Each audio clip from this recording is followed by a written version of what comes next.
So, Assalamu alaikum to the audience. Welcome to another episode of my podcast, This Stays Between Us. And today I'm joined by a very exciting guest. And this guest is an author and she's a Bengali author. So, hype up the audience because I'm really excited. Um, Welcome, Samiha. Tell me a bit about yourself. I'm so excited we're doing this. And yeah, the floor's yours. So hi, assalamu alaikum. My name is Samiha. I'm Bengali-American, born and raised in New York. Currently living in Delaware. And I've been writing since probably middle school, so around 13. Um, the novel that we're gonna talk about, I is probably I think my second novel started in 2015.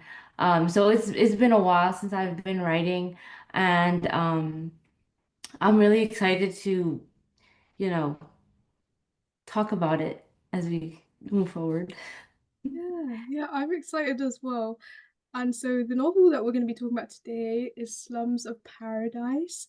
I read it in one sitting. That proves that it's a really good novel, and I read a lot, so you can trust me. So yeah, um, I really enjoyed reading it, and I want to ask you, what inspired you to write Slums of Paradise?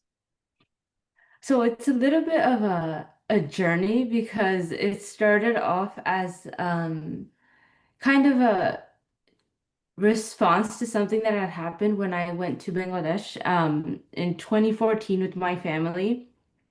I remember my mother had made an off comment about something, and I was like, if that was true, I could write a love story out of that. So it started off as, just Hannah and Burhan's um, love story, like a love story that kind of was at odds with family expectations, at odds with, tradition and that sort of thing. But as I was writing the story, I started realizing I was having some gaps for why, I wanted the way characters behaved, why these cultures and traditions even existed. And I remember it took me a couple of years to like slowly unravel, ask more family members about like the history of Bangladesh, the society of Bangladesh. And as someone who was born and raised here in America, that was a little bit, distanced from me. So it took me a while to kind of like really um, like enter the world of like Bangladeshi culture, why things happen, why people think certain ways. And that's when it slowly started unraveling. Because at this point, I was in 2018, I was kind of an adult by then, and that's when my dad was just dropping lore of like when he was a kid. And so that I was like a huge epiphany because I was like, so that's why he's like this. That's why certain, you know, uncles and aunts behave like this because he was saying certain things about the war, the Liberation War in 1971. He was a teenager at the time. So he had a lot to say. He had a lot to experience. And I realized that carried through even as an adult man when he was in his 40s coming to America, that still followed him. Especially here in New York. I know there's a lot of Bengali communities outside that might not um, behave the same way, but the culture here in New York is really different. And there's a lot of segregation among the Bangladeshi community within itself. And so that's something that was kind of brought from the country and then it rooted itself here. So I was able to like kind of put the pieces together and realize a lot of it wasn't just, you know, just tradition for the sake of it, but a lot of it had political roots. Why some people wouldn't be, interact with other people, why someone felt like they were superior towards others. A lot of it had political background. And so I started, adding that into the story because at first, Slums of Paradise had been called Fall and Water Lily. And so that's the kind of if you read the book, you'll find that metaphor in the book. But for me, it was supposed to be like a just a melancholy type romance. So I had it called Fallen Water Lily. But then of course, as as I said, like as I learned more about the culture, the political history that made people behave certain ways, that's when I kind of the story kind of took a different turn. I started adding a lot of historical bits, a lot of political bits, some commentary about the way that government was back in 2014. It's a lot different now with the Oh, student revolution. Um, post-student revolution, I mean. And so that's why the title ended up changing to Slums of Paradise because the story had a lot more, I felt like a different meaning now. It wasn't just a romance, it was about people's lives that were changed, altered, lost. Throughout this from 1971 to 2014, basically when the story took place. So in the end, I guess what inspired me was um, my mother's off comment about a romance between cousins, and then my figuring out was my dad told Laura about, the liberation war that he endured, basically. oh wow. Because your dad was a teenager during the Hmm. 1971 war. My dad Yeah. wasn't even born yet. Like he Yeah. was born a couple of years later. So Yeah. my aunties were kind of teenagers then. Hmm. They have their stories, and my dad tells Right. me about it, and I kind of see how it's had a ripple impact of Hmm. trauma and of identity. Like, what Of does it course. mean to be Bangladeshi when your Yeah. country was born out of a war? Right. And how does that stay with you? So these are the kind of things I think when you write, you can process it better. You can fill in Hmm. those gaps like you did so beautifully in Slums of Paradise, mashallah. Thank And you. I really, really am inspired by it because I like writing as well. And for you to document history and to document it in a way where I'm seeing it from the perspective of Hinna. And it's just a really insightful read. Yeah. And I want to ask you, did you face any discouragement during the writing journey? And if so, how did you overcome it? So I did face a little bit of backlash because when my mom had figured out that I was writing about um I was incorporating the 1971 storyline into it. She was like, "Don't do that. Um, People are not going to um, receive it well." And of course, that goes back to this, you know, the main narrative, I would say that the country kind of knows, which is very black and white, Pakistan evil, the freedom fighters good. And so there was no room for gray areas, which is the stories that my father and mother lived through, which is the gray spots, the gaps in the that main narrative, which my story does not necessarily counter. I always feel like my story is like it's like a little bridge for the stuff that kind of fell through the cracks, the people's lives that fell through their cracks. And so I was worried because she had said people wouldn't receive it well, and then she had also said, don't tell people in Bangladesh because at the time the story does criticize the previous government administration, and so in Bangladesh. And so she was like, it's not good to speak ill of the government.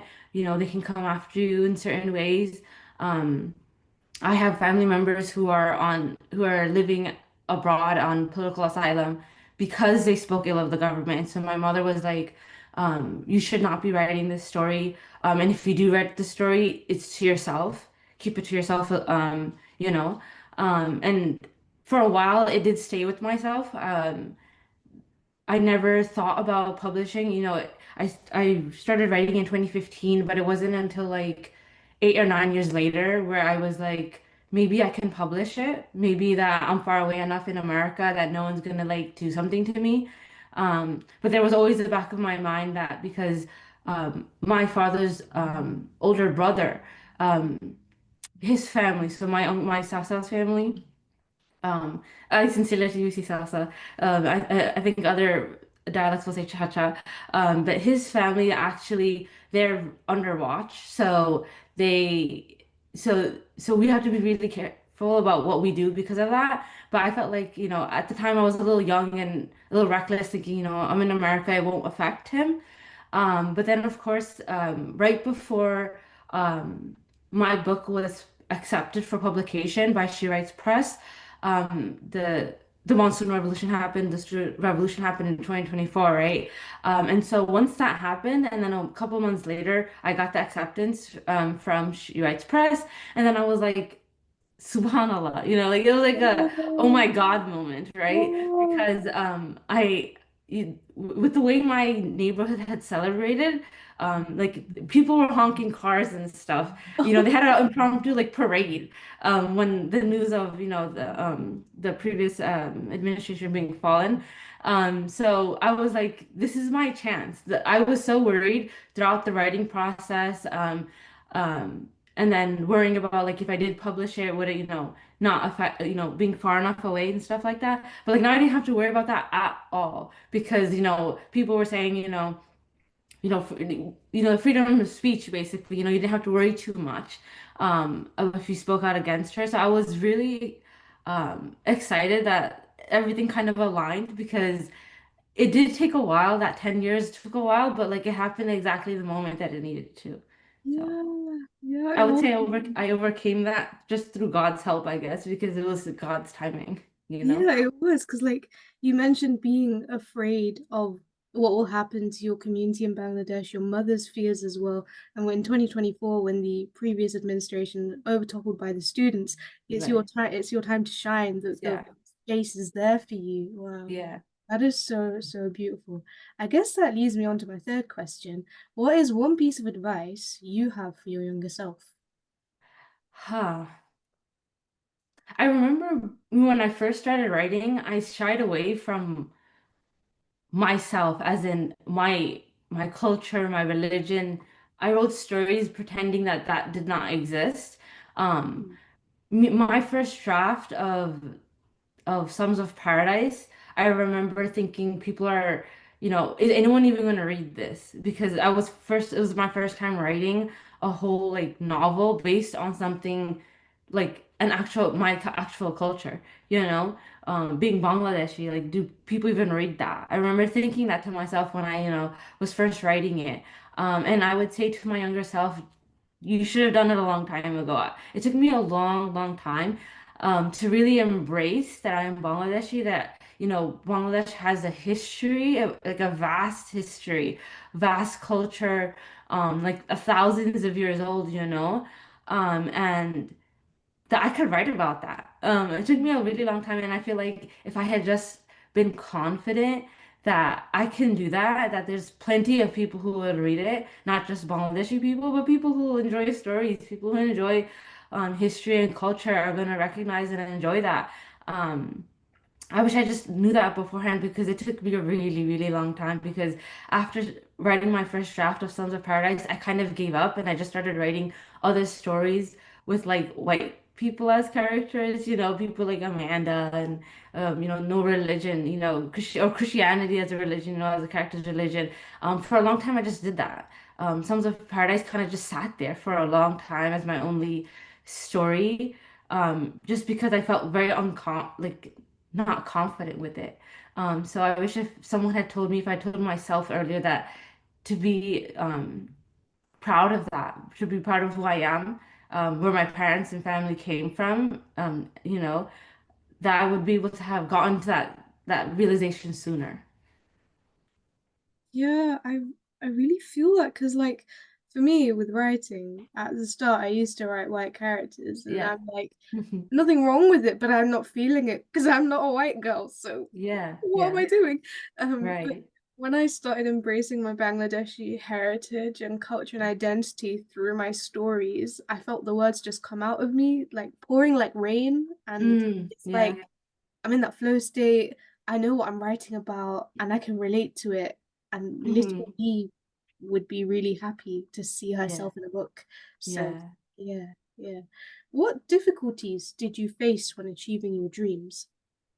So I would say a lot would be when I first started trying to get Sons of Paradise published.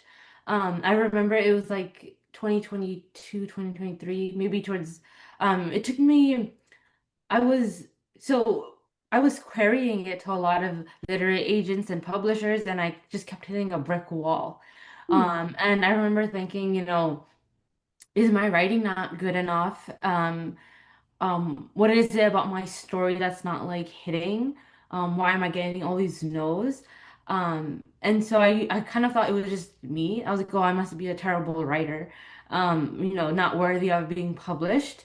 And then at the time, I had a lot of other Muslim um, contemporaries also querying at the same time, but they were saying the same thing too.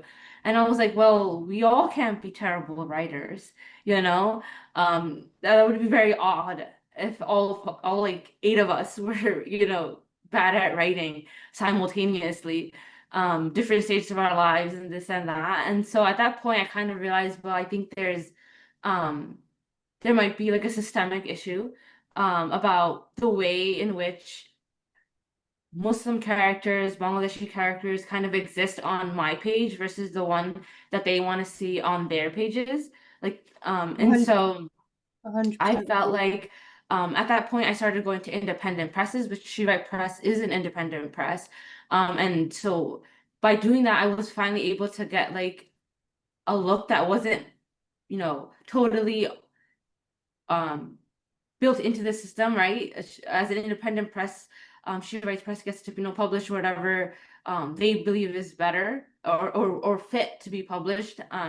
And so that obviously is different than the traditional establishment of that we see in, bookstores and that sort of thing. So I definitely think that the difficulties that I faced was just kind of fighting a hegemony because the stories that I saw of Muslim and Bangladeshi characters kind of acted a certain way, and because my characters didn't kind of fit that, I felt like I was getting those rejections, and so I had to go through the independent route and get published in that way because they didn't have the same biases, the same rooted kind of expectation that the traditional larger publishing houses did have.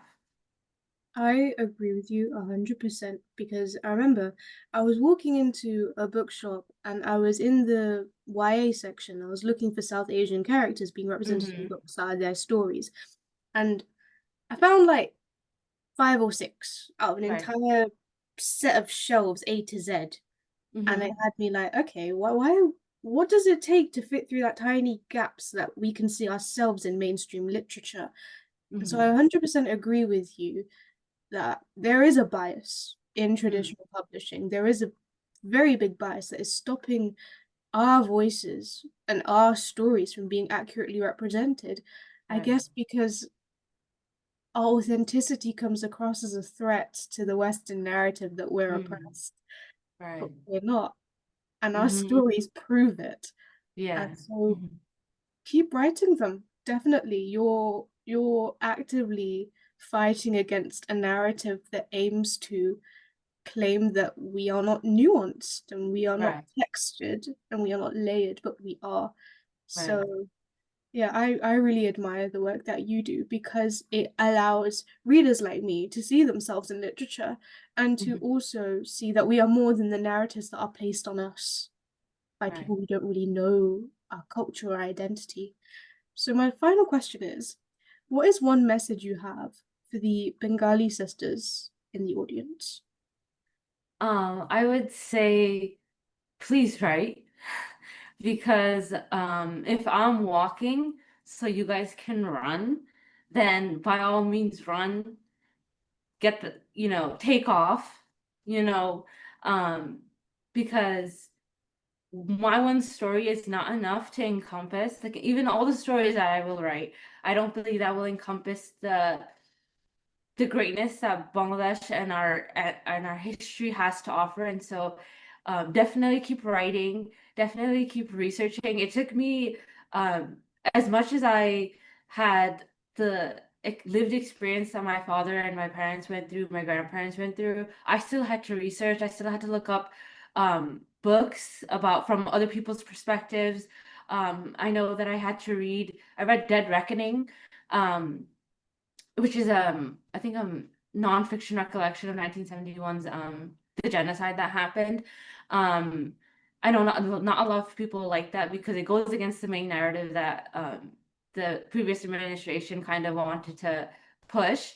I was reading a lot just to make sure that I was getting the full picture. So as much as because I was born and raised in like Sylheti culture, but of course Sylhet is not the all of Bangladesh, right? And so people who like we need to read from like other people's district perspectives because everyone kind of faced it a little bit differently, especially when it comes to the 1971 liberation. And so that's something that I kind of want us to know. Like we can write, research, also be welcoming of other people's experiences because, you know, I alluded it to before, but like here in New York, the Bengali community is very segregated. People from one district will not speak to another, like they won't support businesses from another one. And I think that's something that's an old mentality that needs to go. I know that's a lot of people and places have gotten rid of that already, but like it's still there in certain contexts. And I want people to like, you know, we need to unite as a country. And in order to do that, not just to unite as a country, but like as a people, as a to celebrate, in order to like celebrate the fact that we are a liberated nation, we have to accept everyone. Everyone's stories. We have to accept that, you know, some people were, you know, everyone's history, regardless of what that came from. Um, and also to like not pass down all of that discrimination, all the vengeance that kind of came with the war. I think we should leave those scars behind and just like know that they're scars from the war, but not to keep those wounds open. Um, and yeah, I would say, you know, keep writing, keep researching, embrace everyone from the culture, um, no matter how different their history might be from yours, you know. 100%. I fully 100% agree with you because I when I sort of grew up and was surrounded by books, I didn't learn about the 1971 war. I learned it from my parents, and then I learned it from books like yours and books like have you heard of Saima Begum? She wrote a novel called The First Jasmines. Yes, I have it. Yeah. Yeah, Yeah. yeah. I read that and I was in tears and I was in agony and I was in happiness as well because a book like Yes. that's written. And so I Yeah. 100% agree that more books need to be written. We need to hear our voices more and we need to collectively accept everyone from every district because we've all got different stories to share and we've all Hmm. experienced 1971 differently. Right. Even if maybe like for you and me, we weren't born at that time, we were born later, Yeah. we still have pieces of that with us. Right. So yeah, yeah. On that note, it's been lovely speaking to you, getting to know you, and your very intelligent mind, mashallah. And the way you've pieced together this beautiful story, taking pieces of history, making it in a way that we can understand a new perspective and how it has a ripple effect through generations. So, yeah, yeah, it's been lovely having you, and Thank you so inshallah, much. I can have Thank you for one. having me. I'm so glad that you read this story. I remember your excitement. I was like, wow, people really want to read this, and you know, now I can tell my mom people do love it. So, Yes. Tell your um, mom that I read it in one sitting. I did not move from my desk. of course, yeah. Yeah. Yeah. Yeah. So that is the end of this episode. See you again for another one soon.